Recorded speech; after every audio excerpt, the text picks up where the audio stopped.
नमस्कार दोस्तों, सुभाष की बात में आपका स्वागत है। दरअसल बुलडोजर का न्याय या प्रशासनिक गुंडागर्दी, ये एक विषय है। दरअसल हम आजकल देख रहे हैं कि कोई भी मामले में आरोपी के घर पे बुलडोजर चला देने का चलन पड़ रहा है।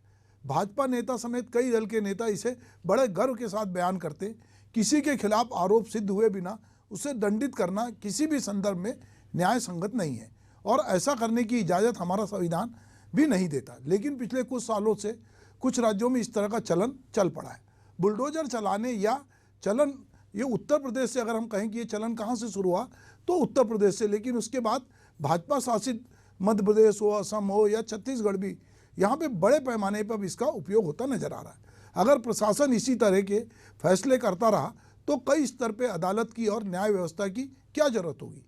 हाल ही में विधानसभा चुनाव में बुलडोजर को लेकर भाजपा ने प्रचार के दौरान खास तौर पर इसका इस्तेमाल किया और आम जनता के बीच रॉबिन हुड वाली छवि गढ़ने की कोशिश भी हुई। कई कांग्रेस शासित राज्यों में भी इस तरह की कार्रवाइयां सामने आई।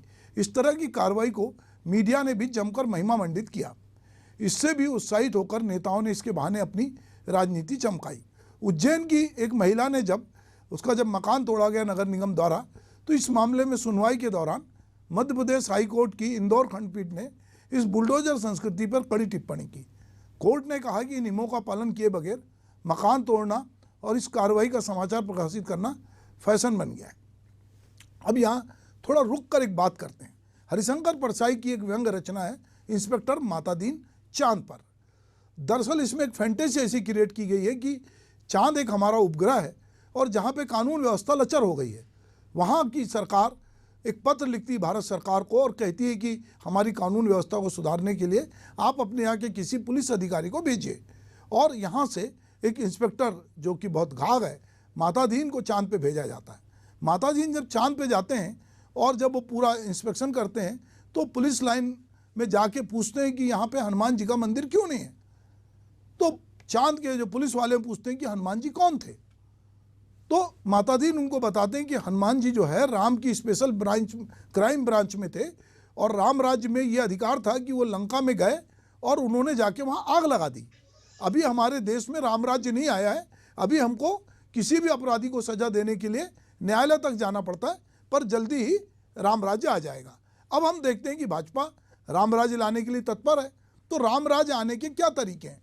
तो राम राज्य के बहुत सारे तरीके हैं कि दैहिक दैविक भौतिक तापा राम राज्य काहू नहीं व्यापा, ये तो एक अपनी जगह बात है। पर अपराधी को बिना कोर्ट ले जाए सजा देना, ये भी एक तरह का राम राज्य है, क्योंकि हनुमान जी ने ऐसा किया था और हनुमान जी इस समय हमारे सबसे इष्ट देव हैं। तो एक प्रकार से शक्ति का ये प्रदर्शन जो है बुलडोजर वो बन गया है। यानी ई गवर्नेंस जो जिसको कहना चाहिए कि शासन करने की कला के नए उपकरण का ये औजार है।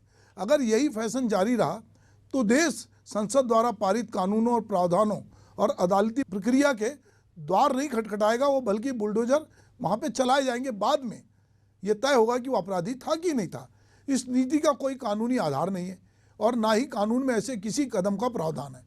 यह सवाल भी उठता है कि क्या कानून व्यवस्था को लागू करने और अपराध को नियंत्रण करने के लिए कानूनी प्रावधानों को बाईपास करके ऐसे रास्तों को अपनाया जा सकता है जो कानून की नज़र में खुद ही अपराध हो। बुलडोजर प्रतीक बन गया है गवर्नेंस का, यानी शासन करने की कला के नए उपकरण का। अब कानून संसद द्वारा पारित प्रावधानों और अदालती प्रक्रिया के द्वारा नहीं बल्कि बुलडोजर से लागू किए जाएंगे।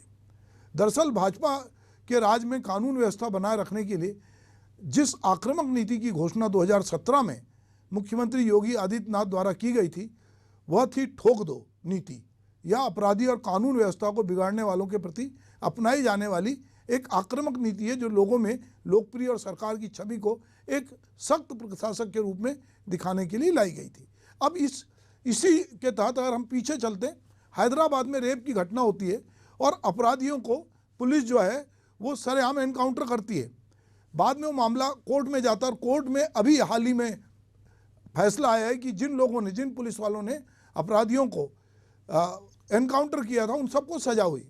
सवाल यह है कि हमारा कानून ये कहता है कि 10 अपराधी छूट जाए पर एक बेगुनाहगार को सजा नहीं होना चाहिए और उसकी एक प्रक्रिया है।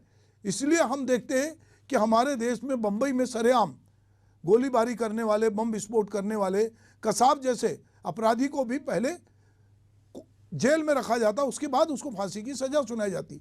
पर बहुत सारे लोग तत्पर न्याय चाहते हैं, उनको लगता है कि ये अपराध किया है, इसका फैसला यही हो। इस्लामिक देशों में, बहुत सारे देशों में कोई हाथ काट देता है, कहीं पे कोड़े पड़ते हैं, लोगों को लगता है कि ये भी एक कानून व्यवस्था है जहाँ पर ज़्यादा घूमने फिरने की जरूरत नहीं है, कोर्ट कचहरी के चक्कर नहीं लगाना, क्योंकि लोगों को लगता है कि कोर्ट कचहरी में अपराधी छूट जाते हैं। और बहुत सारे जेलों में जाओ तो बहुत सारे बेगुनाह हमको जेल में बंद देखते हैं, क्योंकि वो गरीब है, उनके पास वकील के लिए पैसा नहीं है, उनके पास में अपनी बात कहने नहीं है। पर अपराधी जो है वो अपराध करने के पहले जानता है कि मुझे अपराध करने के बाद कहाँ जाना है, कौन से वकील के पास जाना है, किस दरवाजे को खटखटाना है। तो बहुत बार लोगों के मन में आता है कि त्वरित न्याय चाहिए।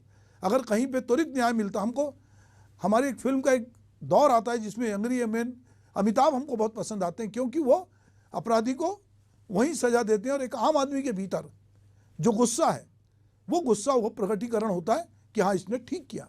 पर ये एक सिनेमा हो सकता है, ये एक सोच हो सकती है, पर हम जिस देश में रहते हैं वो संविधान से गवर्न होता है।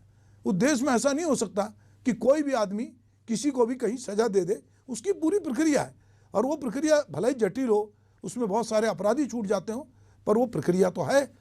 तो अब ये सवाल ये उठता है कि क्या कानून व्यवस्था को लागू करने और अपराध को नियंत्रण करने के लिए कानूनी प्रावधान को बाईपास करके ऐसे रास्तों को अपनाया जा सकता है जो कानून की नज़र में खुद ही अपराध हो।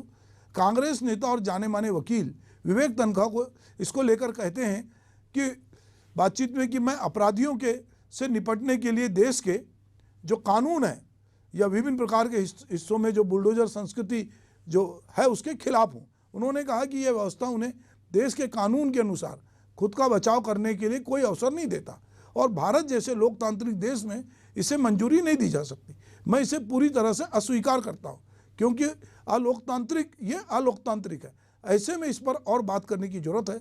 सवाल उठना जरूरी है कि जिस तरह नेता और कुछ अधिकारी किसी घटना के बाद आनन फानन में आरोपी के घर पर बुलडोजर चलाने का फरमान जारी करते हैं, वो कानून सम्मत है या सिर्फ किसी को हीरो बनाने के लिए सत्ता की ताकतों का इस्तेमाल किया जा रहा है। समाज की भूमिका भी इस तरह के कृत्यों को बढ़ावा देने वाली और रोकने में अहम है। समाज को मीडिया को इस तरह की गतिविधियों को महिमा मंडित करने से बचना चाहिए। सदैव कानूनी नज़रिए से ही मामले को निपटाया जाना चाहिए, अन्यथा बुलडोजर की कोई आत्मा नहीं होती।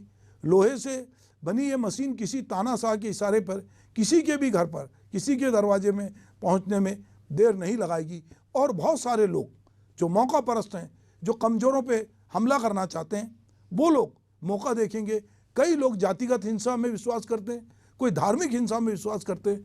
जो भी आदमी कमज़ोर होगा, जो उनकी धर्म का नहीं होगा, उनकी जाति का नहीं होगा, जो उनकी बात नहीं मानेगा, उस आदमी को कहीं ना कहीं कटघरे में खड़ा करके उसके घर पे बुलडोजर चला देंगे और अपने हाथ से उसको सजा देने की कोशिश करेंगे। हमें राम राज्य तो चाहिए, पर ऐसा राम राज्य नहीं चाहिए कि हम कानून कायदे को एक तरफ रखें, संविधान को एक तरफ रखें और किसी को भी कहीं पर भी सजा दें। नमस्कार।